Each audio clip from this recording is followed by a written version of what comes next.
Hello students, this is Dimple Arora this side, PGTC CS KV Pragati Vihar with yet another interesting topic for loop. The expected learning outcomes for this session would be the introduction to the for loop, the range function, the length function and use of else with the loops. To begin with, this is the syntax for a for loop in which we are going to write for, then we'll have one variable, then the keyword in, then some iterable, colon, then set of statements to be repeated, and we can have an else clause which is an optional one, and then some statements to be executed in the else clause. So we'll see one by one the various things involved in for loop. The variable, this variable takes items from iterable one by one. So this is the iterable, which is some collection of objects like list, tuple, which are data types in Python. So there are certain collections, or you can say there are some set of values from which this variable takes value one by one, and then we always with these statements or set of statements are constitutes the body of the loop, and this body of the loop must be indented, and this gets executed once for each item in this iterable. If there are 5 items, the body of the loop will be executed 5 times. If there are 2 items, it will be executed for 2 times. And this else clause is optional, which we'll be seeing later in this session. Now, simply suppose there is a iterable numbers. So when I say for I in numbers, print I. So if there are 5 numbers, 1, 2, 3, 4, 5 numbers, this loop is going to print the numbers 1, 2, 3, 4, 5 vertically like this. The output will be, it will print 1, 2, 3, 4 and 5 if this number is some iterable having values 1 to 5. Now we'll see about the length function. Length function is usually used along with the iterables like string or a list to find out the length of the iterable. So we have seen whatever we write in double quotes is a string, or in a single quotes is a string. So if we write message is equal to welcome to Python, so you can count the number of alphabets. The welcome W is 7 characters, then this space is the 8th character, 9, 10, 11th is space, and then 6. So total there are 17 characters in total in this string. So the length of the message is 17. Similarly, if we have a list of iterms, these colors, and the items are red, blue, green. So this colors is an iterable having values red, blue and green, and the length of the colors will give output 3 because of 3 number of items red, blue and green in this list. Now you can see yet another example. We can have my list is equal to 1, 5, 12, 19, 102. There are 5 items in the iterable list, my list, and the length of, I'll store the length of the list into this variable my list length, and then I can have a for loop with for I in range 0 my list length and print I comma my list star my list. Basically I am trying to get the square of each number in the list. So 1 star 1 is 1, 5 star 5 is 25, 12 star 12 is 44. So I am going to print the number along with its square. So this is what this loop is doing. So we are going to understand this range in the next slide, and this I is the loop counter variable. So initially it goes to this value, list this value, then it goes to this value, and when we take list, the indices of the list starts with 0. So 0, 1, 2, this is 3 and this is 4. So the value of I will be 0, then 1, then 2, then 3 and then 4. So that's why the 0, 1, 2, 3, 4 is printing, and when the value of this iterable is 0 at that time, this it is referring to I is 0, then it is printing my list of I was 1. So in this way we can refer the values. Now we'll talk about the various things associated with for loop. There is a range function which is used to decide the initial value and the final value for the loop counter variable, and there are iterating on list or similar constructs. For loops are, we have already seen, iterables are there, and iterable can be the list or the any type of collection similar to list. And in the previous example we have seen something like my list of I, so iterating on indices of a list or a similar construct. And we have also seen there is a else clause for the for loop, which we are going to see in this session itself. Now first we will discuss about the range function. A range function takes 3 attributes: start, stop and have a step size. Suppose if I write range of 6, so it takes values from 0, 1, 2, 3, 4, 5. 6 value in total starting with 0. So it's always start with a 0.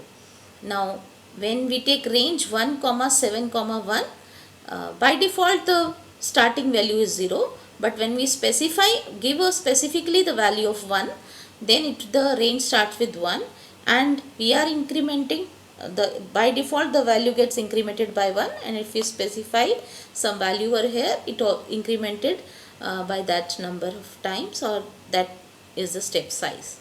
So we'll see variations. So we can give one input which is always the last value.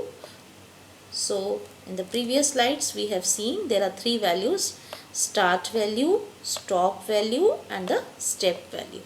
So all these things we give, and when we give only one value, that is the stop value, and range always starts with this default value 0 if not given the starting value, then end value is 10, so it always take values from 0 to n minus 1, where n was 10, so it generates number from 1 to 9, total 10 in numbers.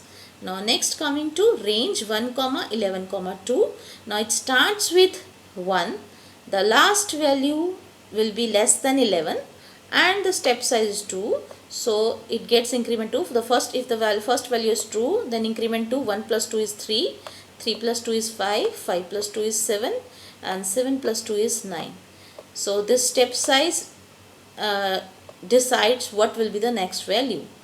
We can even have, if we have a greater value as a start value and a smaller value is the end value, then the step size will always be negative, and we can have a reverse list. So this is a reverse list starting from 10 and ending at 1. So you seen that whenever we give only one argument, it is the stop value. When give 2 arguments, the first one is the start value and the second one is the stop value, and when we give all the 3 values, start value, stop value and step size, all the 3 arguments, then the start value and stop and step all are fixed. In one argument case, the start value will be 0 by default when no step size is given. When we have 2 arguments only, by default the step size is going to be 1.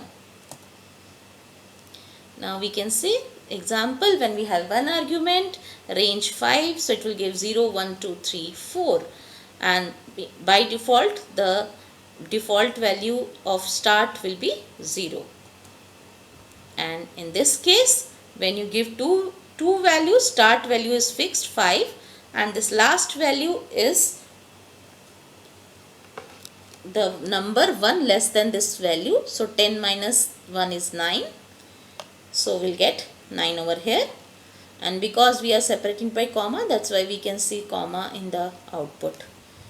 And finally, when we have three numbers, the start value, the stop value and the step size, we get accordingly 2, 4, 6, 10.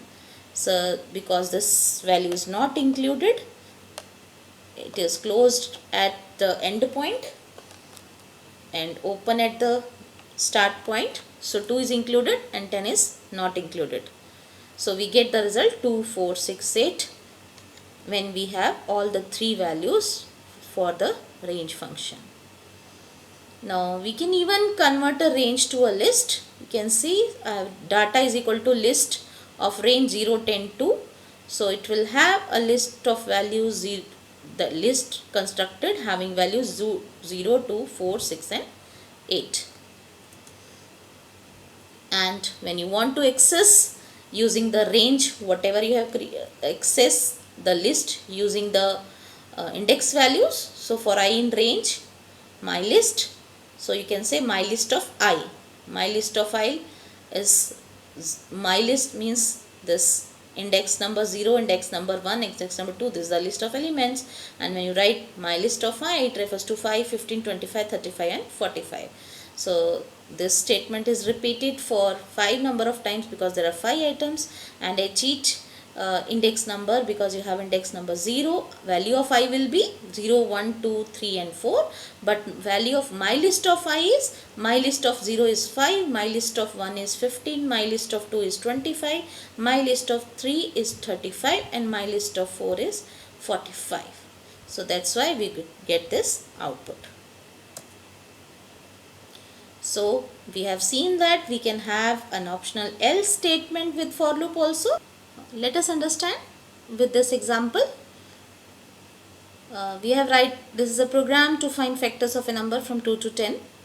So we'll take the numbers from 2 to 10 one by one.